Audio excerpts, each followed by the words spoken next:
Welcome to this tutorial on getting started with KeyHelp. Here you will learn, for example, how to create a user in KeyHelp and add a domain, but also how to set up an email account and upload files. We start directly after the installation of KeyHelp. There you were told in which file you can find your login data.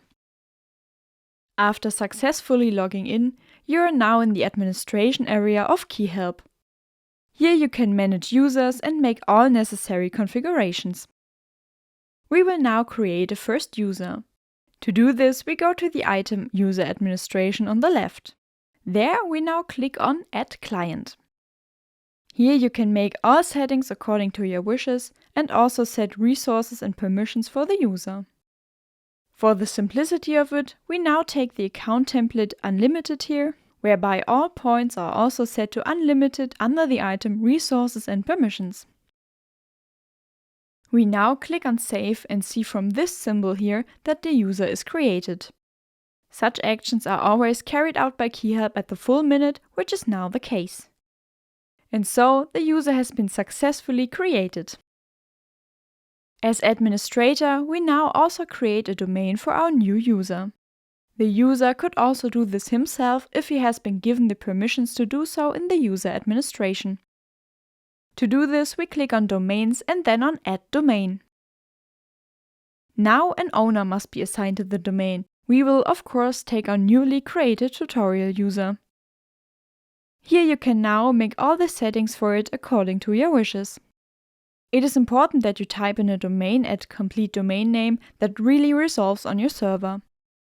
The settings for this must be made with your domain provider. We now set up an email address for our user. To do this, we have to go to his user area. We can get there by clicking directly on the owner of the domain or generally under the item User Administration. Then either click on the name or on the arrow on the back. There we go now to the item Email Addresses and click on Add Email Account. Here at the back in the drop-down menu, we can choose between the domains that are assigned to the user.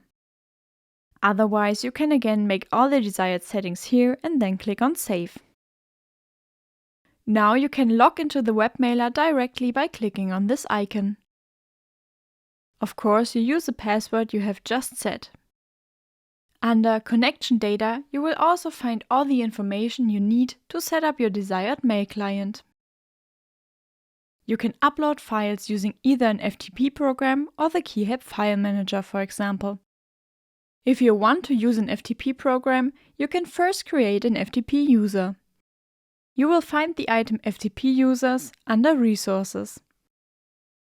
Here we go to Add FTP User and again enter all our desired settings. We click on Save and see our created FTP user in this overview. You can now log in with these user data you have just set, but also with your main FTP account using your KeyHelp login data. Here as well, you will find all the necessary data to set up your FTP program under Connection Data.